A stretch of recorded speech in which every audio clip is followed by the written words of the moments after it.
And they don't give present references. People need to know the present references. That I may know that God is not a God of history, but a God of present. I repeat again. People need not only to understand and make a reference to the historical God, but they need a present day reference of God's visitation.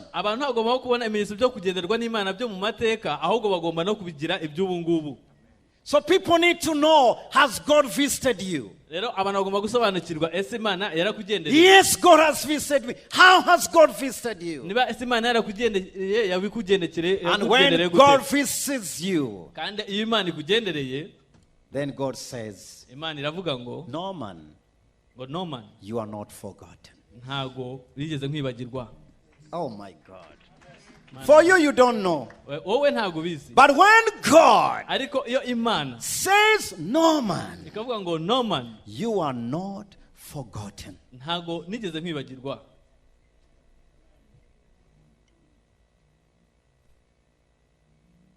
And then God visits you. When you surrender all to Him, and God encounters you, then God says, you are not forgotten. And then God visits your family. And God says, your family is not forgotten. I say, God, did you know even my family? God says, yes, I know your family. You are not forgotten. The other day I had a dream. And I had a dream. I don't usually dream a lot. But when I dream, God is speaking. Not very far, a few days ago, I dreamt a dove. A dove coming in a dream in our home. And the dove was running everywhere. Then I carried the dove, and it moved on my hands. And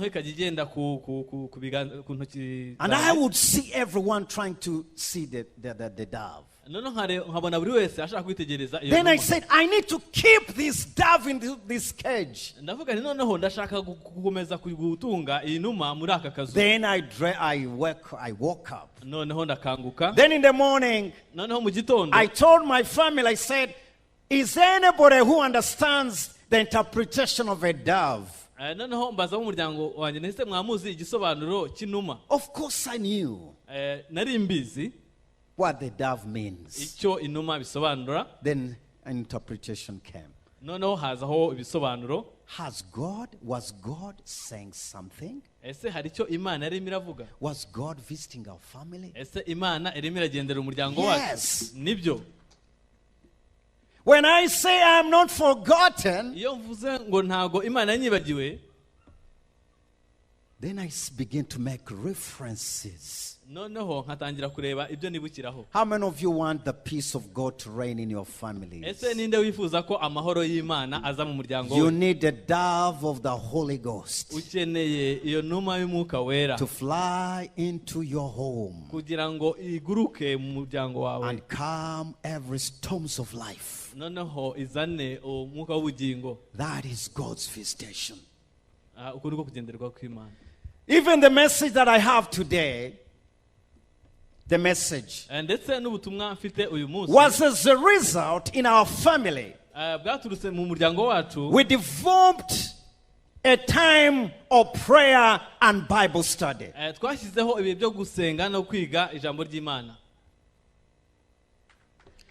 Every day.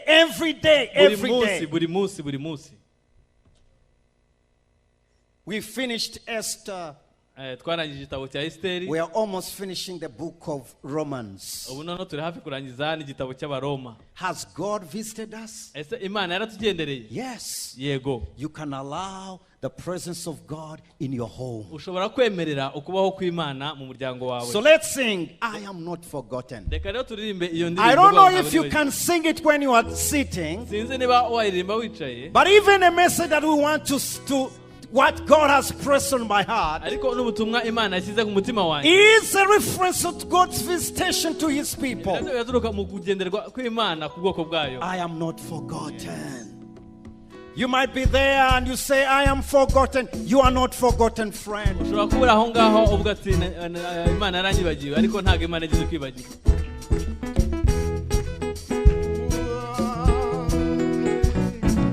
I am not forgotten. I am not forgotten.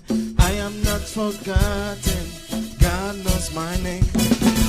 I am not forgotten. I am not forgotten. I am not forgotten. God knows my name. He knows my name.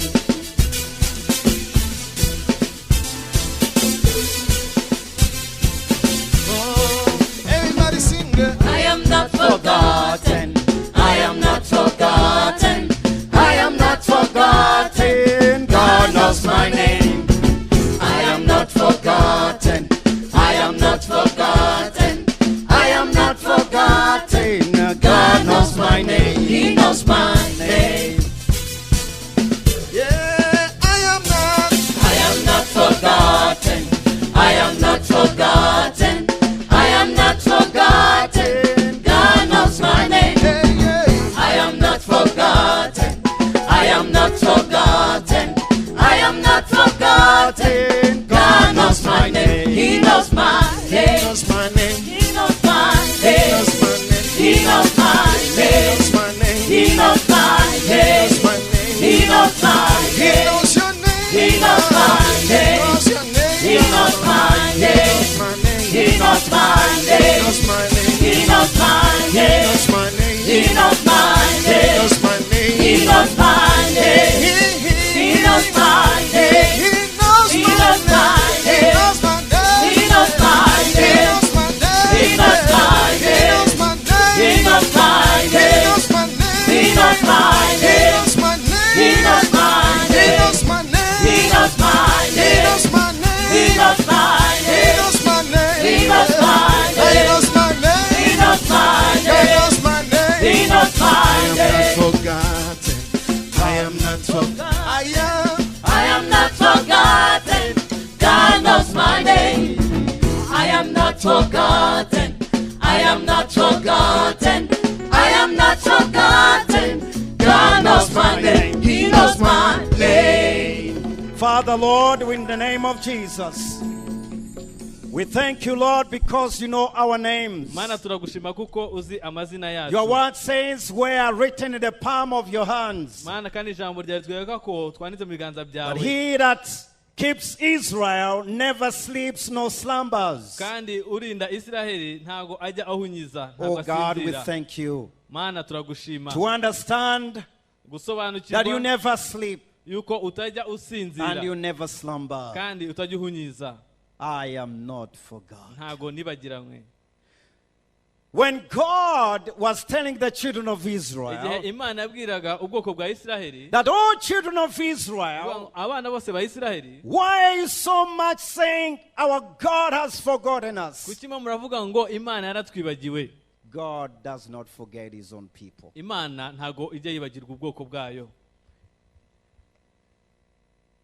Even when Ndetse niyo you say, God, uvuga ngo Mana, I am finished, ngo ndarangiye, God is not finished with us. Imana ibitararangizanya natwe. That's the good thing. Icyo ni ikintu cyiza. You might get finished over your problems, Ushobora kubona byakurangiranye kubera ibibazo but urimo, never with God. ariko ibyo ntago bijya biba imbere y'Imana. Let me tell you, Reka nkubwire, even ndetse in situation that your husband and wife does not know, ndetse naho umugabo wawe cyangwa umugore wawe atazi, God can Imana visit you. ishobora kukugenderera.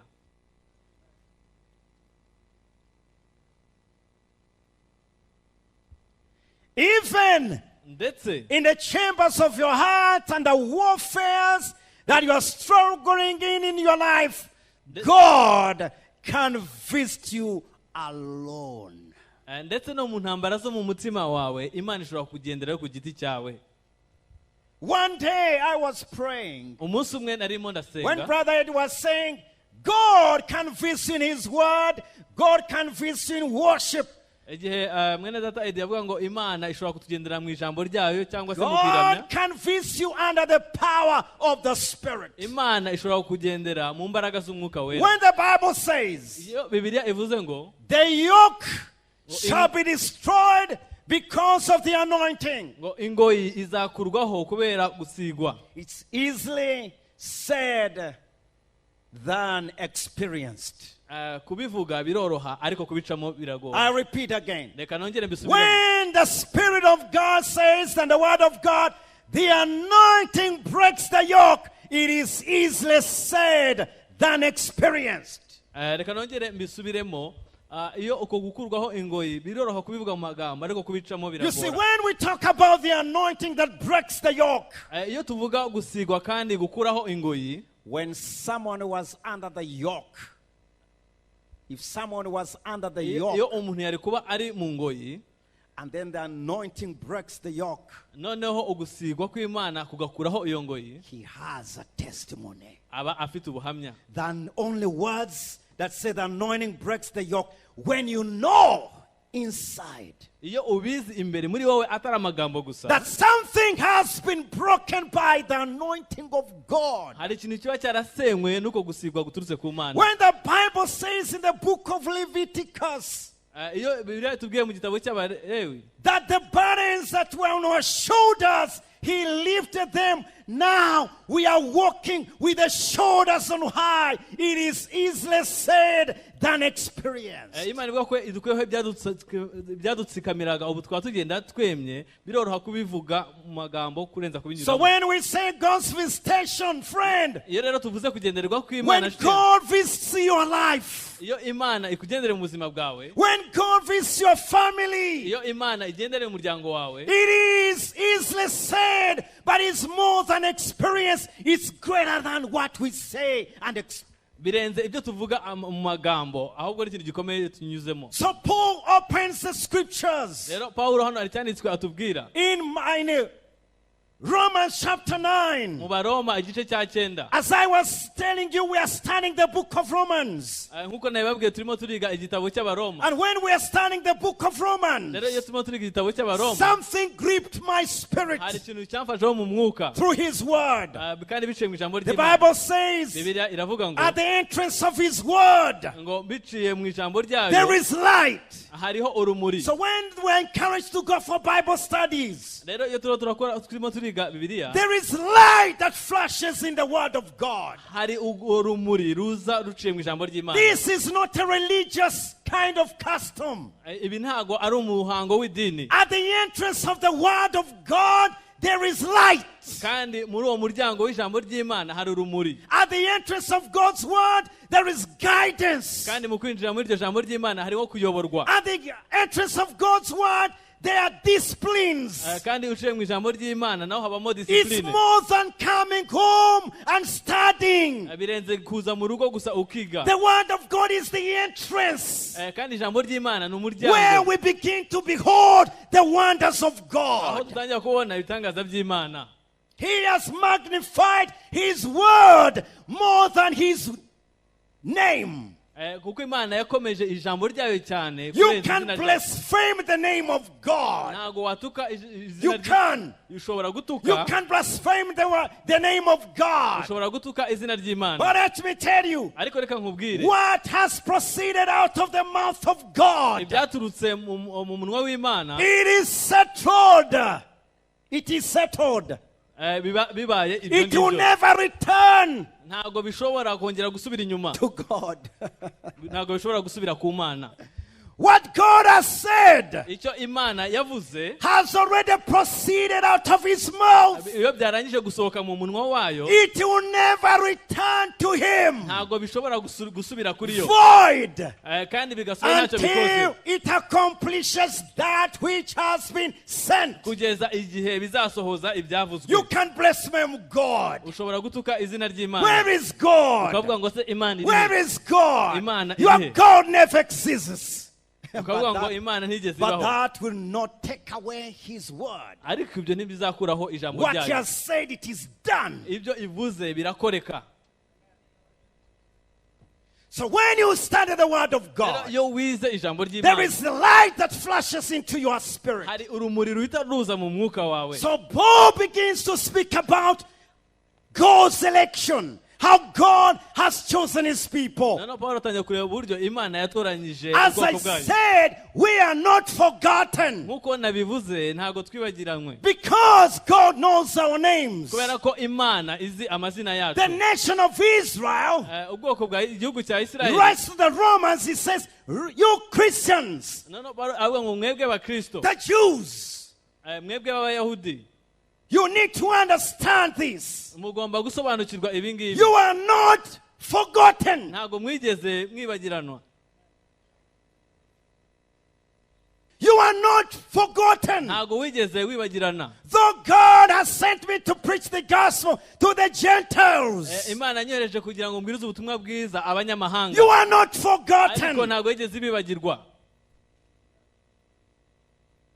And then he opens the statement, very powerful statement. noneho avuga amagambo akomeye cyane. What compelled him ese niki to cyamusunitse preach the gospel? kugira ngo yigishe ubutumwa bwiza? What compelled them niki cyamusunitse to tell him that they are not forgotten? kugira ngo ababwire ko batigeze Imana Listen ibibagirwe? to what the Bible says on verse 1:9. nimwumve icyo ijambo ry'Imana tubwira ku murongo wa mbere ku gice cya He 9. says, I am telling you the truth in Christ. ndavuga ukuri muri Kristo. I'm not lying. I am not bragging. simbeshya.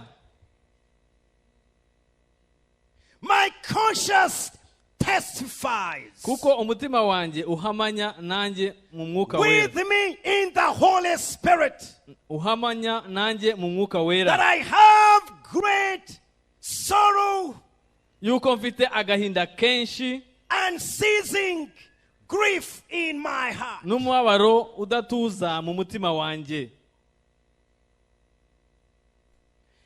He says, arimo aravuga ngo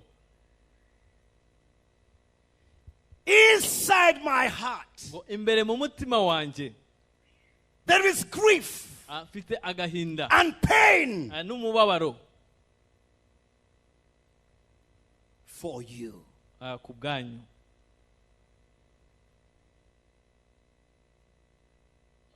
The people that God knows by names, he says, I have the pain. abantu Imana izi mu mazina yabo ariko Imana ikavuga ngo mfite umubabaro.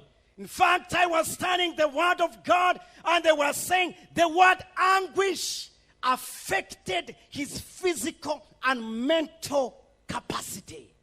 ndetse uwo mubabaro ukomeye ugira n'ingaruka ku mubiri wabo ndetse no ku mitekerereze. That word anguish, iryo jambo umubabaro he says this pain has not only affected my physical life but has also affected my mental mind.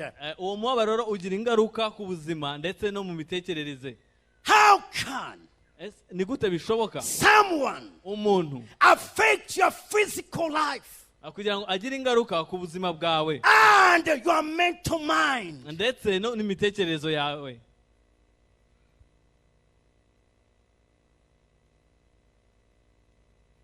Have you ever reached a place ese wari wagera ahantu when something affects your mind and your physical body? aho ikintu kigira ingaruka ku mitekerereze yawe ndetse no ku mubiri wawe? Paul says, hano Pawulo aravuga ngo brethren, ngo bene I data have come to that point. ngo nageze aho hantu Anguish or pain. aho umubabaro n'agahinda gakomeye. He makes a reference in the chapter 10, verse 14. He says, these are the people that I am passionately in pain.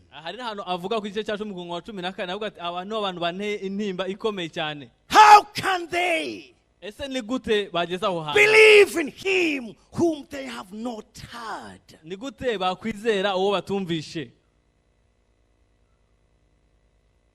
And how can they believe in someone when there is nobody that has been sent to declare to them?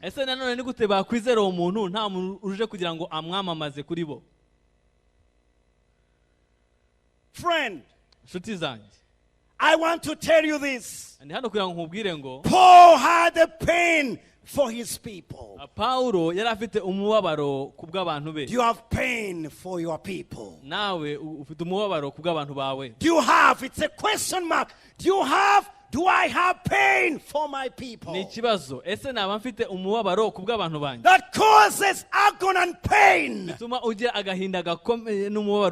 This month, 100 days, we are mourning for the dead. Let me say, when I was praying in the morning, the Lord spoke with my heart. He said, see the mourning of Paul. He was mourning and with grief, not for the dead, but for the living.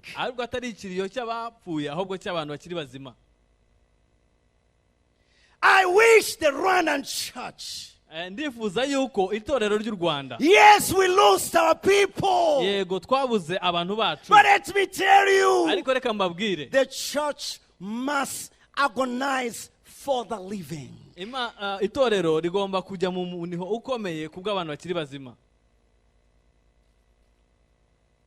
Our loved ones are gone and we are feeling pain. God says, turn your pains for the dead and turn your pains to the living.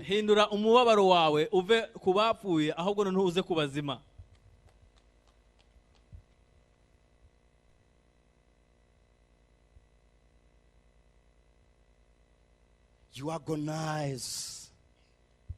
It affects your mind and physical body. And he's saying, my people, I lose nights. He says, I lose sleepless nights. I have pain. I mean, for me, even if I can be cast away like Moses. Moses said, God, I can never get out of this place. Cast me, make me dead. I wish would reach a point of desperation. And you say, God, I want to give my money. I want to give my time. I want to give my energy. Not energy that does not affect your body and your mind. We need to reach a point where your mental capabilities are affected. And affects your physical. Where we give and you feel your physical bank is affected.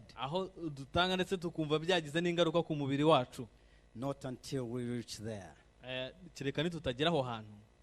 Something we miss. And then he begins to say, you are chosen by God.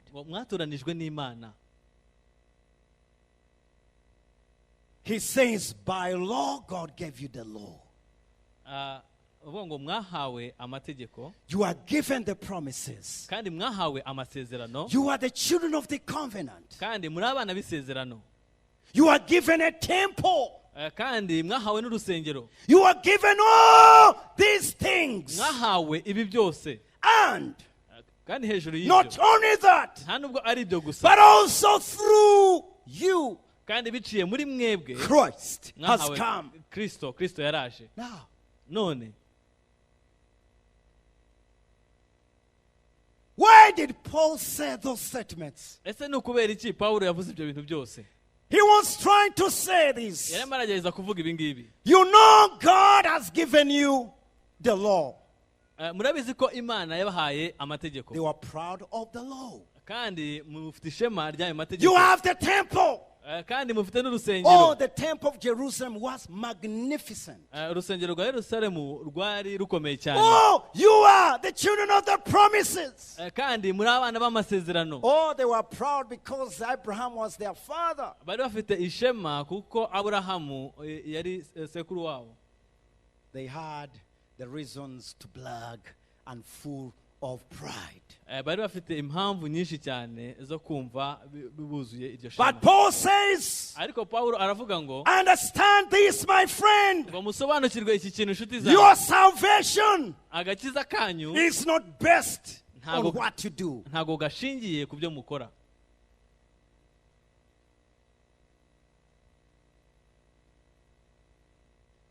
It's not based on the bargaining with God. ntago gushingiye ku byo muvugana n'Imana mushaka ko iba. Lord, I'm worshiping. kuvuga ngo Mana ndimo ndakuramya. Therefore, bless me. kubw'iyo mpamvu mumugisha. Lord, I'm offering all the sacrifices. Lord, bless me. kuvuga ngo Mana ndi gutanga ibitambo byose. Mana mumugisha.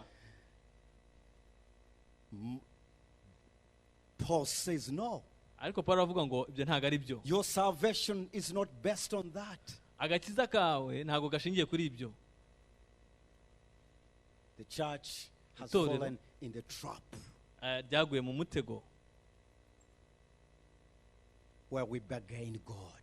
aho tuba dushaka kugira ngo tugire ibyo duhererekanya n'Imana. Chosen, and yet we bargain with God. twaratoranijwe ariko usanga turiho dushaka kugira ibyo duhererekanya But our n'Imana. salvation is not based on that. Our basis of salvation is based on what Jesus Christ has.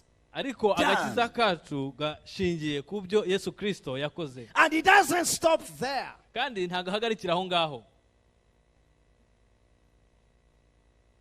I know nzi that you descend from Abraham. You descend from Abraham. aravuga ati nzi ko muturuka kuri Aburahamu. And from Jacob. kandi mugaturuka no kuri Yakobo. He begins to say, you are from Israel and Abraham. aravuga ati muturuka muri Isiraheli kandi mugaturuka muri Aburahamu. Why did Paul say Israel and Abraham? kubera iki Pawulo yavuze ngo Isiraheli na Aburahamu?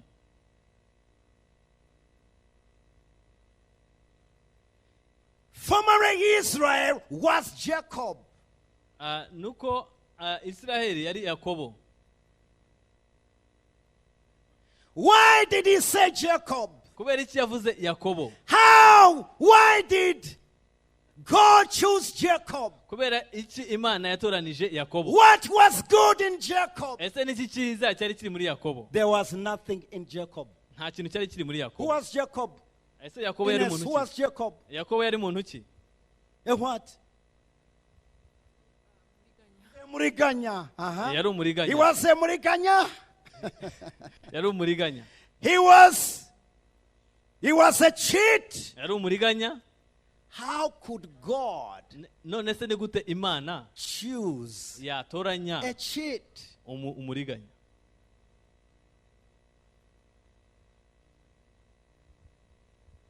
Let me tell you. reka nkubwire, It was based byari bishingiye on kuri the promise ku isezerano of God. ry'Imana. He said yavuze to Abraham, yabwiye Aburahamu, through you biciye muri all wowe, nations shall be blessed. avuga ngo biciye muri wowe And amahanga then azahabwa God umugisha. visits Rebekah. noneho Imana igenderera Rebeka, He says, Rebekah, iravuga ngo Rebeka, you have 2 kingdoms and 2 nations. aravuga ngo ufite ubwami bubiri n'amahanga abiri, The older will serve the young. kandi umukuru azaba umugaragu w'umuto. God's choice rero ugutoranya kw'Imana is not based ntago gushingiye on who you are. uriwe. How did God choose anyway Jacob? Ese ni gute Imana yatoranije Yakobo? It was based on what God had said. Byari bishingiye ku by'Imana yari yaravuze. How can God bless Jacob? Ese ni gute Imana yaha He umugisha blessed Yakobo? Jacob because his word is blessed on the promises. Imana yamuhaye umugisha kuko ijambo ryayo rishingiye, amasezerano ashingiye ku ijambo ryayo. And then noneho God visits Rebecca. Imana igendera Rebeka. Rebecca. Iravuga ngo Rebeka. I was saying God's visitation. He says, at this time, God speaks to Abraham and Sarah. No, Imana ibwira Abrahamu na Sara iti igihe nk'iki. At this appointed time, muri iki gihe nk'iki, your wife will have umugore wawe a baby. Azabona umwana. Isaac is born. Noneho Isaka aravuka. Then, noneho in the end, God says, Imana iravuga ngo somebody has two kingdoms inside. Ngo hari umuntu ufite ubwami bubiri imbere muri we. The older will serve the young ones. Kandi umukuru azakorera umuto. God determines not only his choices not on what you do. Gutoranya kw'Imana ntago gushingiye ku byo ukora. But God defines another destiny between two young men, two young children born with the same father and mother. Ariko abana babiri bavutiye kuri ise umwe na nyina umwe, Imana ibaha ibyerekezo bitandukanye.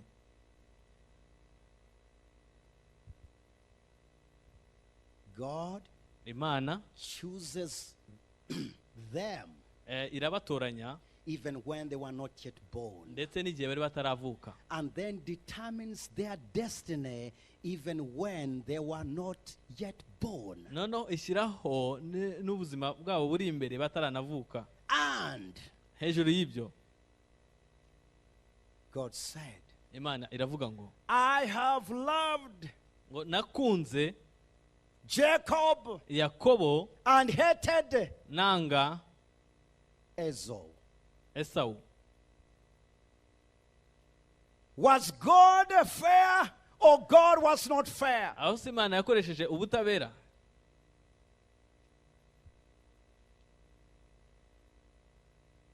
His choice is not your choice. Ugutoranya kw'Imana gutandukanye n'ukwawe. That's where we Christians and people, we come to question the fairness of God. Aho rero niho dutangira no kwibaza ibibazo ku bijyanye n'ubutabera bw'Imana. Why did God love Jacob? Kubera iki Imana yakunze Yakobo And noneho hated ikanga Esau? In fact, there was a bad translation. I was reading. Niho nsoma nabonye ko ahubwo batabisemuye neza. Kinyarwanda said, God hated Esau. God did not hate him. Muri Kinyarwanda baravuga ngo Imana yanze Esau ariko Imana ntabwo yamwanze. English translation they said God hated. God did not hate Esau. Imana ntabwo yigeze yanga Esau. But let me tell you. Ariko reka mbabwire. Jeremy, come here with your brother. Jeremy ngwino aranje. God says, this is an example, you are not God says, Jacob, I love you. In fact, he said it even when they were in the womb. He says, it is quoted again in the book of Malachi. So Paul quotes Malachi and said, Jacob have I loved, and Esau have I hated. Jacob have I loved, and Esau have I hated. In the real meaning is this. Jacob I have loved, And to Esau, ariko noneho kuri Esau, my love is so not as much as Jacob. urukundo rwanjye ntago ari rwinshi nk'urwa Yakobo. Why? Kubera iki? Because kubera yuko there is something I want to fulfill in him. hari ikintu ushaka gusohoza muri we. You can go and see. You remember? Muribuka? I remember Isaac. Ndibuka Isaka. And who? Nande? Ishmael. Na Ismaeli.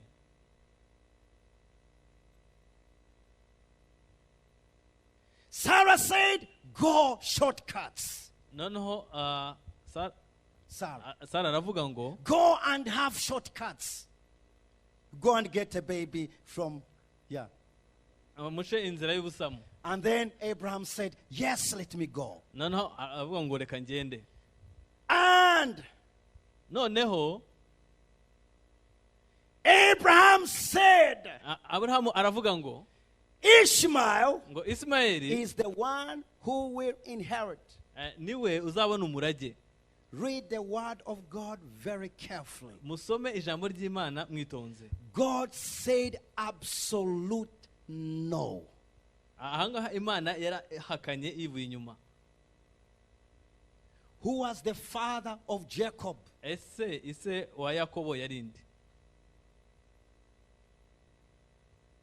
Who was the father of Jacob? Ise wa Yakobo yarinde.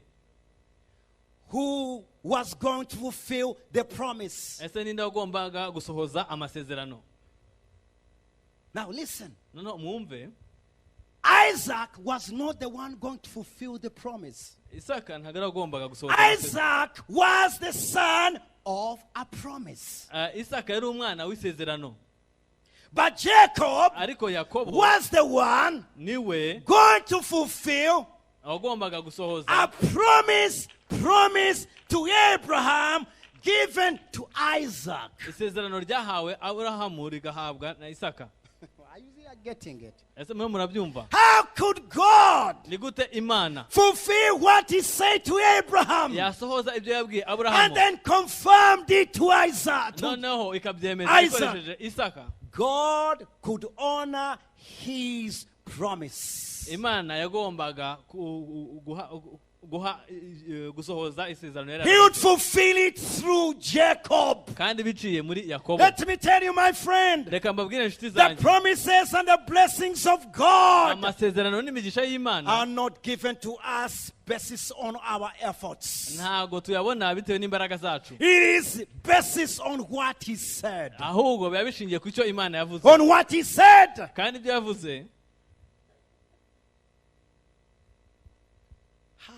Is that God? God is a favorite, has some favorites. Friend,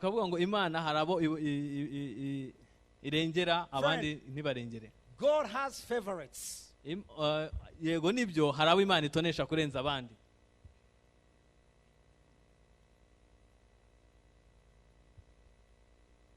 Below, they begin to question. God is not fair. When I say God is a God of favorites, some people say, no, God is not fair. The same children of Israel said God is not fair. How can God love Jacob and hate Esau? If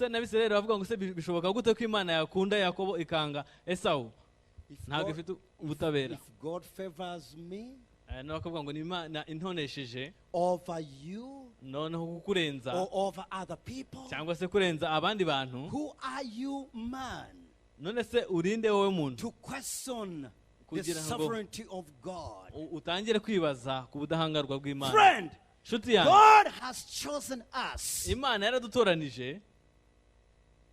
based not on our work, not based on what we have done, but based on what he said. And then Paul opens the eyes of the Jews unto us.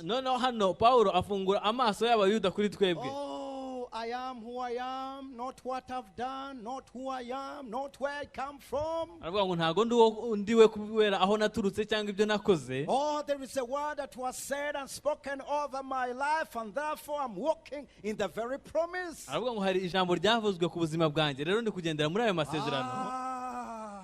I am who I am today, not what I am, not what I've done. Oh, ati nduwo ndiwe uyu munsi atari ibyo nakoze cyangwa aho naturutse.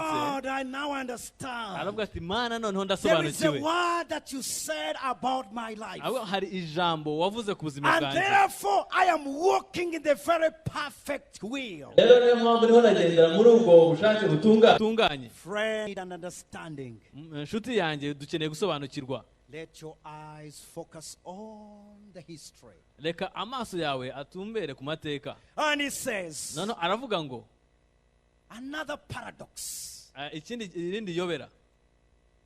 God has mercy to some and he doesn't have mercy to others. abona akavuga ngo Imana igira bamwe imbabazi abandi ntibagire imbabazi.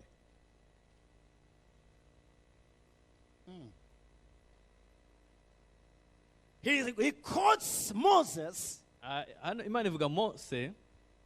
Moses was saying, God has mercy to some and he doesn't have mercy to others, in reference to Pharaoh.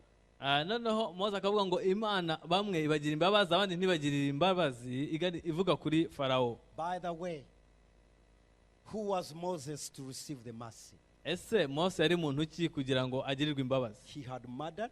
yari yarishe. He was a fugitive and ran away from the people. yari yarabaye impunzi, yaragiye kure y'abandi. He was full of pride.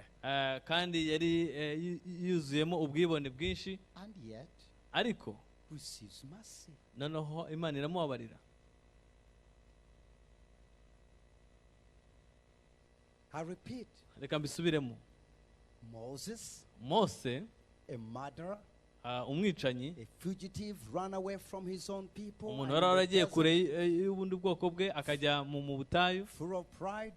kandi wari wuzuye ubwibone bwinshi. When Moses said mercy, igihe yavugaga ngo imbabazi, he knew what mercy was. yari azi icyo bisobanura. When David speaks about mercy, iyo Dawudi avuga ku mbabazi, he knows what mercy is. abazi neza icyo imbabazi bisobanura.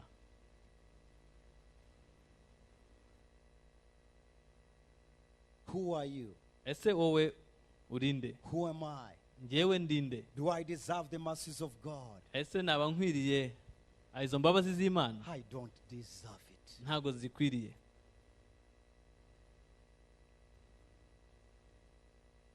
In the book of Romans, mu gitabo cy'Abaroma, he said, aravuga ngo, oh, children of Israel.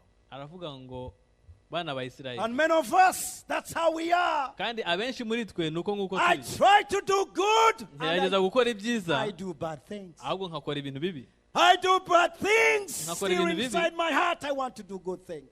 kandi mu mutima wanjye nshaka gukora ibintu byiza. And Paul says, noneho Pawulo aravuga ngo, oh, wretched man, aravuga ngo mwa bantu babimwe, I am.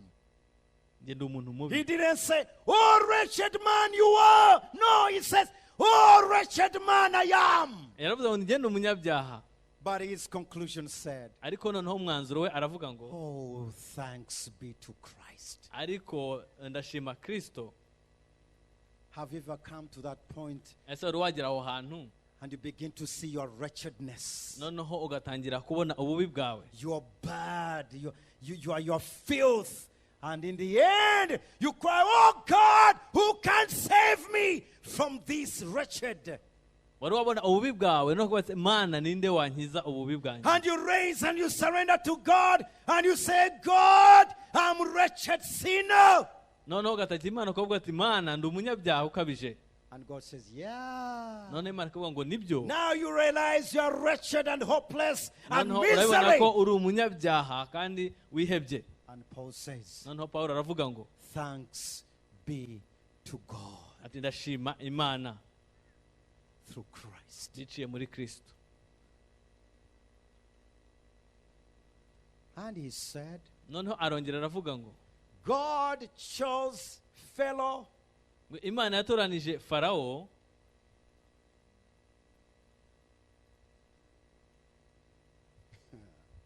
chose Pharaoh, Imana yatoranije Farawo, and he hardened his heart noneho ikomeza n'umutima we to display his power. kugira ngo Imana igaragaze imbaraga zayo. How can God judge someone Ni gute Imana yacira urubanza umuntu that he has been part of the reason? kandi yaragize uruhare mu kubikora? Are you getting me?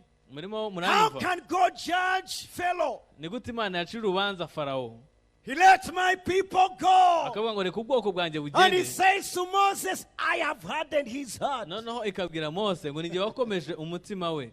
Have you ever asked yourself, Ese wari wigera wibaza icyo kibazo? how can Ni gute God do that? Imana yakora ibintu nk'ibyo? That has been the accusation of God for many, many, many, many, many years. Icyo ni ikintu Imana yagiye iregwa imyaka myinshi cyane. If God Niba Imana is able, ishoboye, why did he allow these things? kubera iki yemeye ko ibi bintu biba? And down he says, God is not fair. Noneho hasi akavuga ngo Imana ntabwo igira ubutabera, God is injustice. akavuga ngo Imana irabera. Are you in a situation and you feel, no, God, this is not fair? Ese nawe waba urimo uraca mu bintu ukavuga ngo Mana aha God, nta this is butabera not buhari, fair. ukavuga ngo Mana ibi bintu nta butabera burimo, Lord, this is not fair. ukavuga ngo Mana ibi bintu nta butabera burimo. Peter said to Jesus, Jesus, this is not fair. Peter said, Ndetse na Petero yabwiye Yesu ati, we have surrendered all. We have turned away from everything. Ngo Our ibintu byose mothers, twarabisize, our fathers. twasize ababyeyi bacu. God, you are not fair. Akavuga ngo Mana urabera. Have you ever found yourself in a situation and you say, God, you are not fair. Please, God, you are not fair. Ese nawe wari waca mu bintu ukagera ahantu uvuga ngo Mana urabera, God, you are not fair. ukavuga ngo Mana nta butabera Maybe ugira? you're here Birashoboka ko uri and hano you're asking yourself so much kandi uribaza byinshi, and say, God, ukavuga ngo Mana no. ntabwo ari The byo. service, the time, the energy, that you Imbaraga, have, Lord, umwanya, no, you are not fair. ukavuga ngo Mana ibyo urimo urakora ari mu butabera. And Paul writes back and says, Noneho "Oh, Pawulo arandika aravuga ngo who are you to Eh? question the judgment and the justice of God? ese urinde kugira ngo wibaze ibibazo ku manza Imana ica How ndetse can a n'ubutabera bwayo? potter, how can clay begin to question the design and the purpose of God? Ni gute noneho ibumba ariryo ryatangira kubaza Imana intego y'ibyo How ikora? can God call Jacob Ni and gute not call Imana Esau? yahamagara Yakobo ntihamagare When you Esau? read the scripture, says that he might fulfill the purpose and the design of God.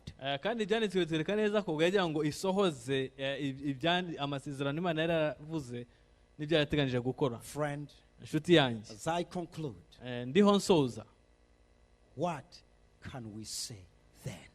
none se ni iki twavuga?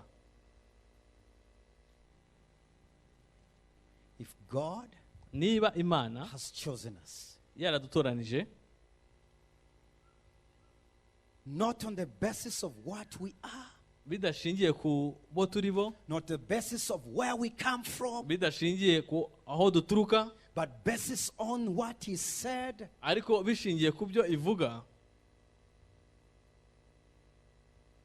what can we say then? none se ni iki twavuga?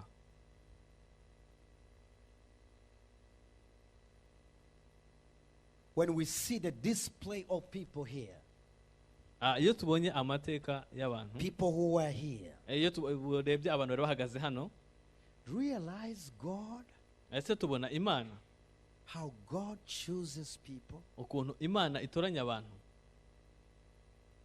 not on their basis of their merit of education of what?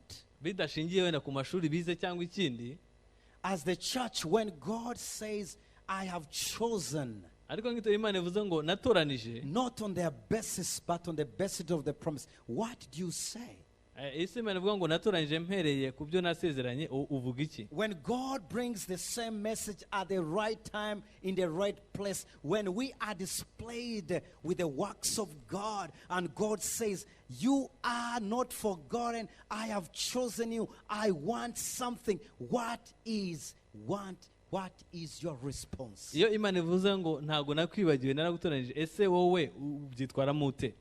When God says, my mercy, I call people by my mercies and not on what they have done, what do you speak? What do you answer?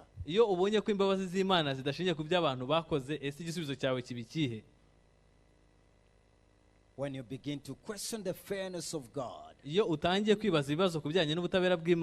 when it's very tempting,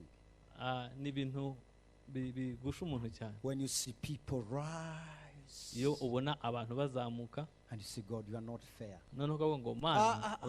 God, tell me anything, but don't tell me that. God, you are not fair. You begin to see people rise. God, no, Lord, you are not fair. That person who we are together here on this down here, and now he's at God, you are not fair. God, you are not fair. You go in prayer and you agonize. God, you are not fair. God, you are not fair. God, you are not fair. Sometimes we go in prayer with the prayer of unfairness of God. You think God can answer that prayer? He is the potter. He is the master builder, the master designer. Allow him to move in you and mold you. I have not read that scripture. Do you know what it says? That God chooses instruments, other instruments for destruction and others for honor. hariho ibyo Imana ikoresha by'icyubahiro ndetse n'ibindi byo gukora ibiteye isoni, destruction, byo kurimbura.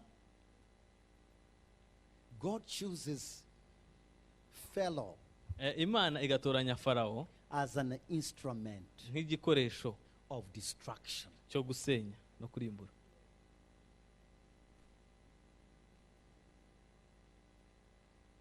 Are you getting fearful? Are you getting scared? Ese murumva mutangiye kugira ubwoba? God Imana can pick an instrument of destruction. hari ihitamo igikoresho cyo gusenya. Moses is here. Moses akaba ari hano, has the mercy of God. afite imbabazi z'Imana. Pharaoh is there. Farawo nawe ari hariya as an instrument of destruction.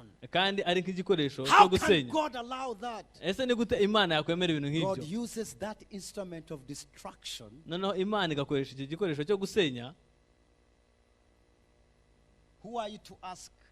Ese wowe urinde kugira ngo ubaze? Do you know sometimes we will pray and pray hari igihe dusenga tugasenga when there is an instrument of destruction, ariko iyo hari icyo gikoresho cyo gusenya, and when the fullness of time is over, iyo igihe kirangiye, when they crossed the Red Sea, igihe bambukaga inyanja itukura, the end of the weapon of destruction was going to be done.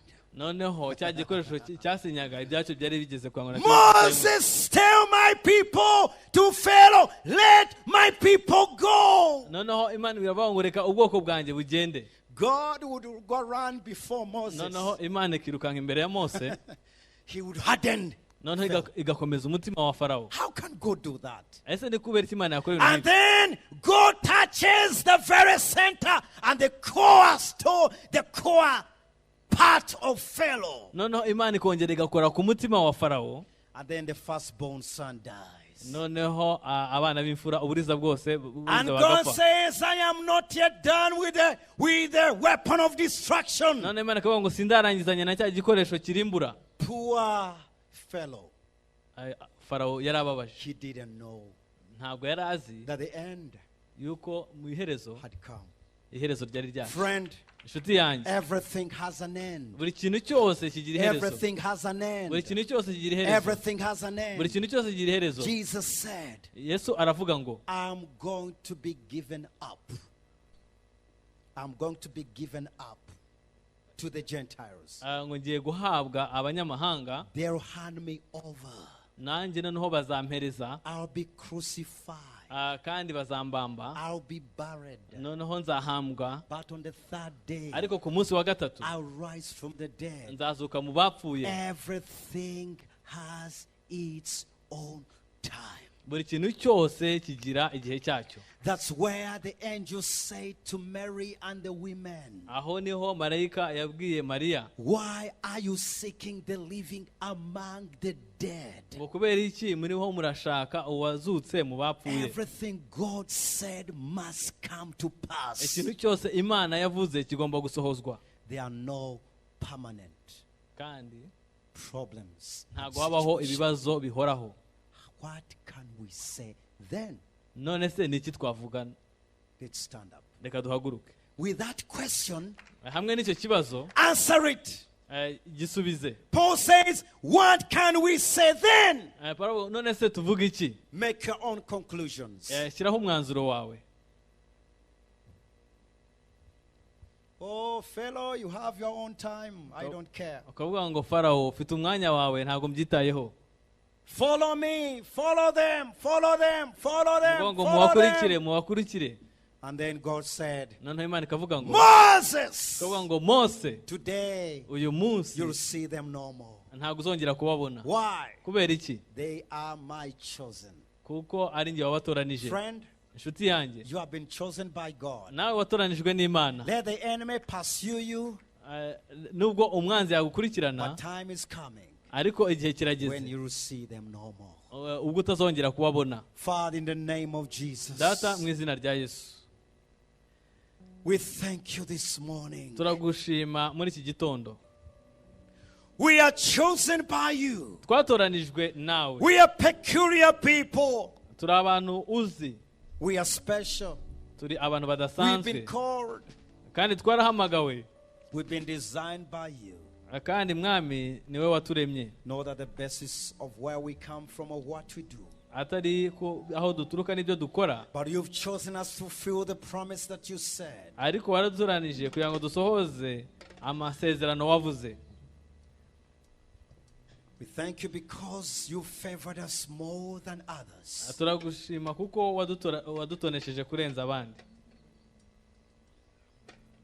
But also, God, we understand there are mercies that are always available to us. ariko mwana kandi tunasobanukiye yuko imbabazi zawe duhora We tuzifite don't deserve your mercy. ntabwo dukwiriye imbabazi zawe We deserve condemnation and judgment. kuko ahubwo mwami cyari kidukwiriye ni ugucirwaho But urubanza thanks be to Christ. ariko turashima Kristo And we've read, oh God, that we need to question your justice and your fairness. kandi mwami twamenye ko dukwiye kwibaza ku bijyanye n'ubutabera bwawe You do what you will. wowe ukora ibyo ushaka Because Paul makes a conclusion and said, kuko Pawulo afata umwanzuro akavuga ngo he that trusts, he that puts confidence in you will never be put to shame. ukwizera ntabwo azakorwa n'isoni. Father, we thank you. Data turagushima In Jesus' name. mu izina rya Yesu. Amen. Amen.